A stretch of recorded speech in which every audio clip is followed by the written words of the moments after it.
Bonsoir mesdames et messieurs, bienvenue dans cette édition d'information sur FM Télévision pour vous informer. 8 personnes abattues par les casques bleus, c'est le bilan de l'attaque du convoi de la MONUSCO par la population cantonnée à Kanyaruchinya le mardi, selon le colonel Guillaume Djikié, porte-parole des opérations Sokola 2 au Nord Kivu. Le gouvernement militaire annonce des enquêtes pour établir les responsabilités. On l'écoute. Vers 18h, heure locale, un convoi de la MONUSCO en provenance de Rutshuru a été arrêté par les déplacés de guerre habitant le site de Kanyaruchinya en groupement Bouvira au motif de vouloir connaître les contenus des véhicules du dit convoi. Devant le refus de la MONUSCO, la population a barricadé la route, empêchant ainsi cette dernière d'avancer vers Goma. Devant cette situation, les militaires de la MONUSCO, chargés de la sécurité, ont procédé au tir des sommations qui ont malheureusement causé la mort de 8 de nos compatriotes parmi les déplacés, ainsi que 28 blessés. Du côté de la MONUSCO, il n'a été enregistré aucun mort, mais plutôt 3 véhicules incendiés. Pour ce faire, le gouvernement militaire de province présente ses condoléances les plus attristées aux familles éprouvées et souhaite prompte guérison aux blessés. Toutefois, au regard des faits qui précèdent, l'autorité provinciale a instruit les services spécialisés de mener urgemment des enquêtes pour tirer toute la lumière sur cet incident déplorable et dégager les responsabilités de tout un chacun afin que les responsables répondent de leurs actes. Et puis affrontement ce mercredi entre les rebelles du M23 soutenus par le Rwanda et les forces armées de la République démocratique du Congo. Les combats ont été signalés à Kaumiro, Bambu, c'est dans le territoire de Rutshuru au Nord Kivu. Selon les sources locales, 2 autres fronts ont été ouverts à l'ouest de la cité de Kichanga et Burungu. Ceci laisse voir la volonté délibérée du Rwanda de refuser de fléchir devant les conclusions du mini-sommet de Luanda du processus de Nairobi ou encore de l'appel au cessez-le-feu immédiat du sommet de Bujumbura. La crise se cristallise entre la RDC et le Rwanda jusqu'à atteindre le secteur médiatique. Les chaînes rwandaises ne vont plus émettre dans le bouquet CanalSat pour une durée de 90 jours renouvelable. C'est le Conseil supérieur de l'audiovisuel et communication, CSAC, qui a décidé donc de couper le signal de ces médias en RDC. Commentaire. Cette décision du CSAC n'est pas un fait du hasard. Selon le secrétaire d'instruction de cette structure qui signe ce document, plusieurs raisons ont été la goutte d'eau qui a fait déborder le vase, dont la brouille de manière intempestive des émissions radio-télévisées diffusées depuis la RDC dans les chaînes congolaises par le même bouquet sur le territoire congolais. L'interruption des programmes diffusés par la RTNC sur le territoire rwandais via Canal+ Rwanda, laissant allègrement les télévisions rwandaises arroser au même moment les populations congolaises à l'occasion de la visite papale à Kinshasa du discours de haine. Voilà un autre mobile sur lequel s'est basé le CSAC pour prendre cette décision ferme. Le document note aussi l'intox, l'incitation à la désobéissance civile, la démoralisation de FARDC au profit du M23 soutenu par le Rwanda, pour ne citer que cela. Jusque-là, le Rwanda ne montre aucune volonté de vouloir fléchir à tous les processus de paix en continuant à apporter l'appui au M23 pour faire la guerre à la RDC, assiégée dans sa partie est principalement dans le territoire de Rutshuru, dans la province du Nord Kivu. Toutes les occasions sont bonnes pour que Félix Tshisekedi condamne l'agression rwandaise. À l'édition 2023 de la conférence minière internationale d'Indaba, où il a participé lundi à Cape Town, en Afrique du Sud, le président congolais a cité Kigali comme soutien du M23 qu'il utilise pour piller les richesses de la RDC. On l'écoute.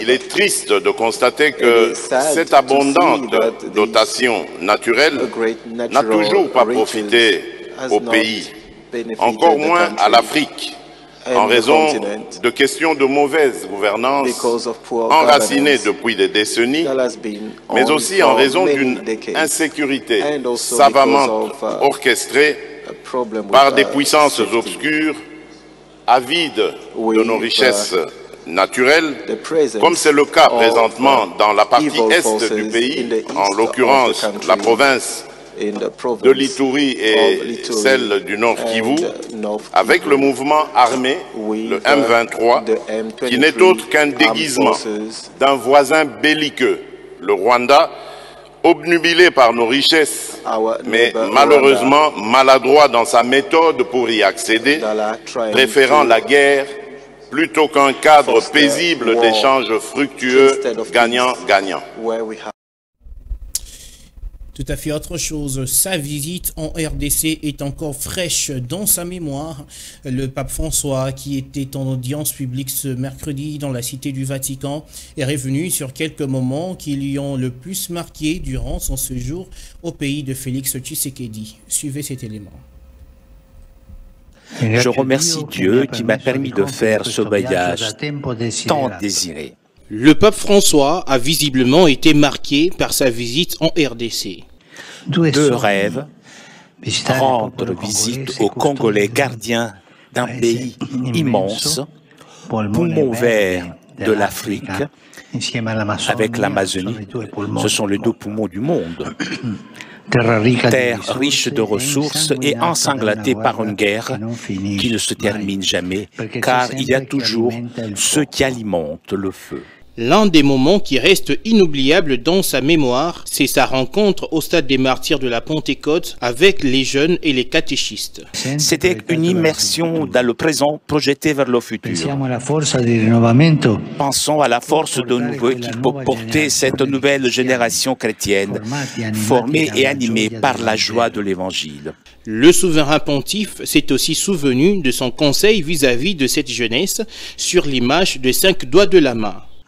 Je leur ai indiqué 5 voies aux jeunes. La prière, la communauté, l'honnêteté, le pardon et le service. Que le Seigneur entende leurs cris en faveur de la paix et de la justice. Marquée sur le thème « Tous réconciliés en Christ », la visite papale restera un moment éternellement inoubliable dans la mémoire des Congolais.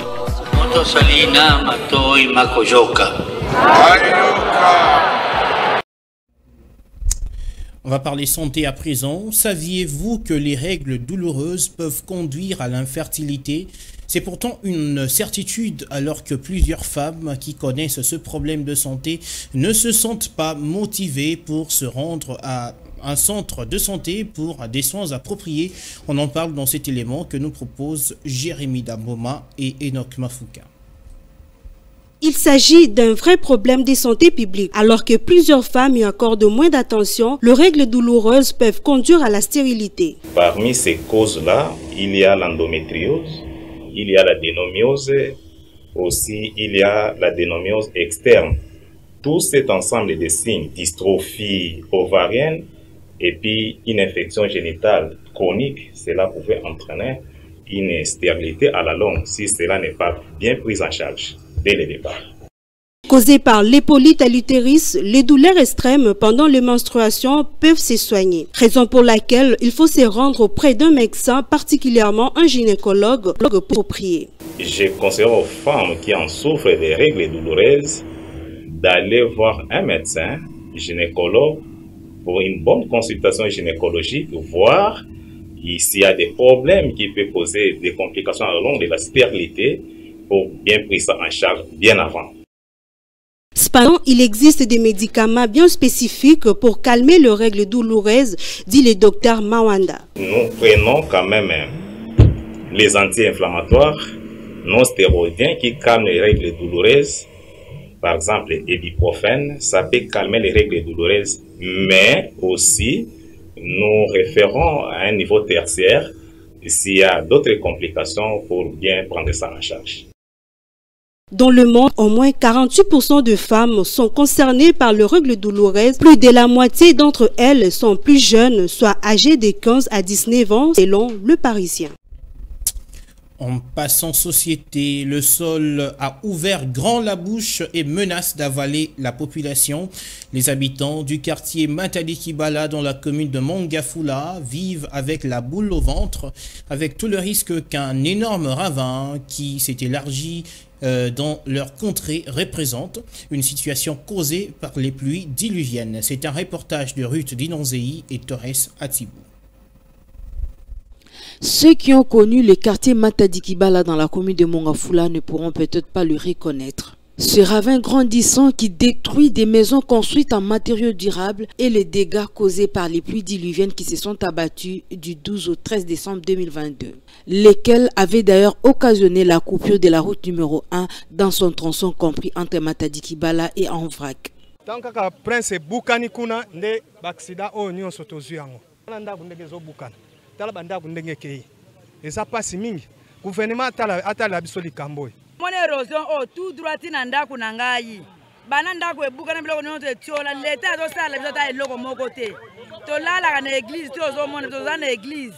To zo foto ya ko lukata ya ko lieme fia ko lala ezate. Selon les habitants du quartier, aucun effort n'a été déployé dans le sens d'arrêter cette érosion. Ngai nde nazali chef de localité awa. Tozali na commune Mongafula quartier Matadi Kibala o eza localité Lisanga. Depuis toza drame o du 12 au 13 décembre 2022 jusqu'à présent, tout le monde qui président yé. Président tangaye batalisi ka libulu a likolo. Passe ma yekote laka awa comité. Nzoka batu o nyos bakufa ki baza batu nanga ya localité nangai. Baza batu nanga localité nanga jusqu'à présent. Ata effort moko zo sala maté. Du 12 style et l'autre dans un mois et demi. Ce qui au tali même na ba image, au comment que na niveau ya snell, ba poto même quoi même ata to kiti na sekuna, au comment na ba poto ça na ba mai. Na ko l'action même na ba téléphone na ba poto ça na mai. Snell a ça été fort mon côté. Régie des eaux ndenge moko. Soit disant mai oyo ekota na Matadi mayo village. Na biso no to za bénéficiaire na même tioana. Si lelo ata batu moko to moniter pour ko visiter que non to so bongisa. Le pire est à craindre. Le gouvernement est donc interpellé à trouver des solutions urgentes afin de sauver les vies humaines.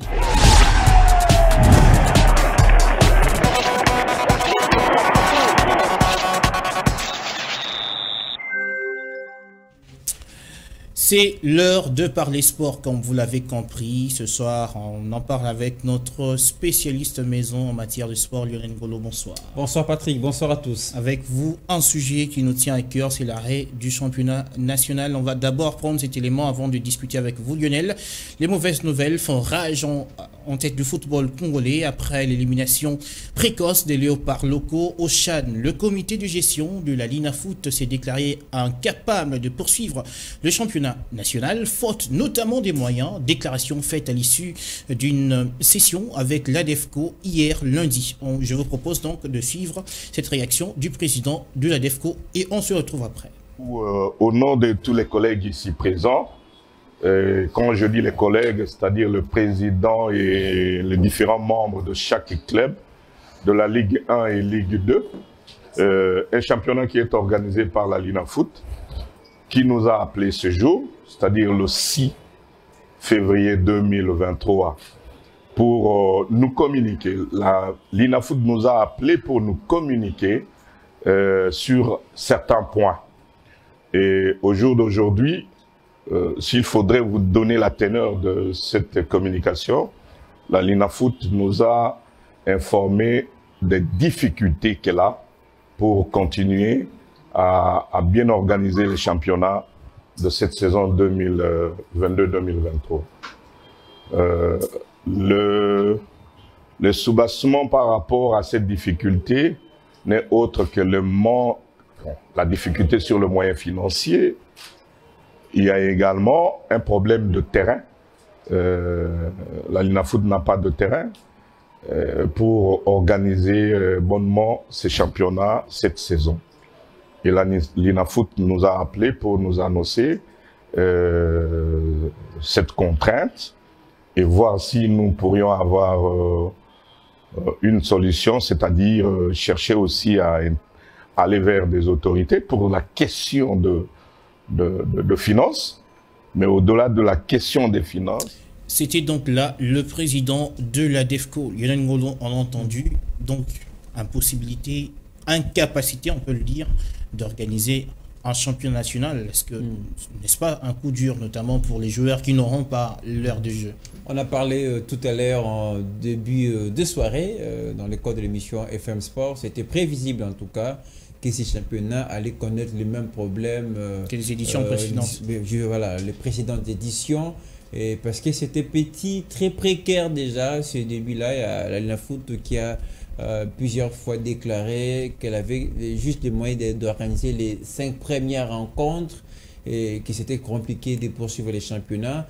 Et pendant que nos fauves congolais étaient au CHAN, il y avait encore ces besoins-là. Il fallait quelques petites réunions pour voir comment relancer les championnats nationaux.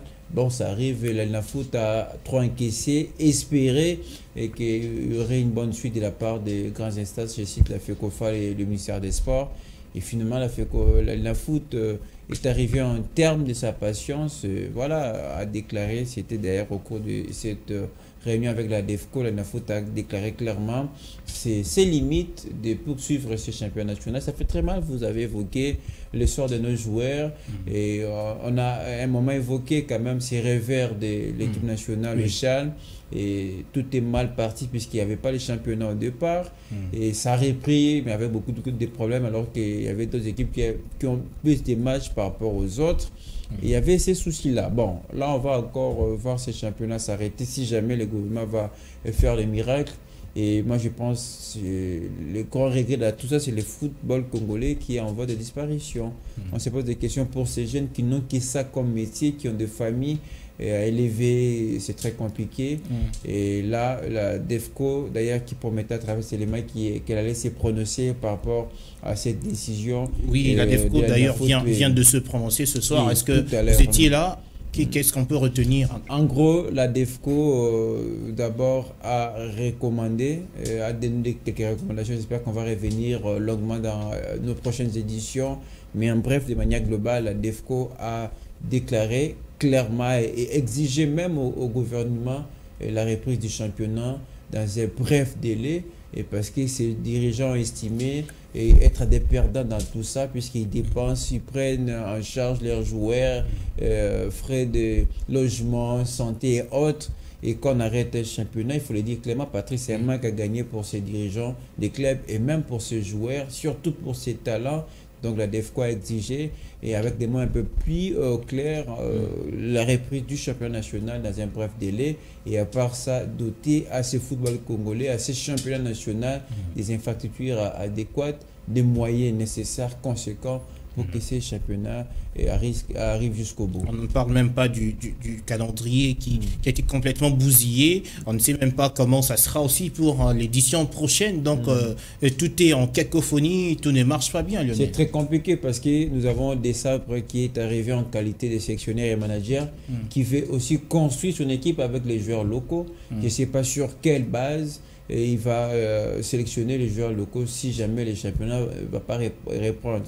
C'est vrai, il y a une partie des joueurs professionnels, mais on a été déçus plusieurs fois avec ces joueurs qui parfois quand ils arrivent, ils ne donnent pas avec beaucoup d'engagement.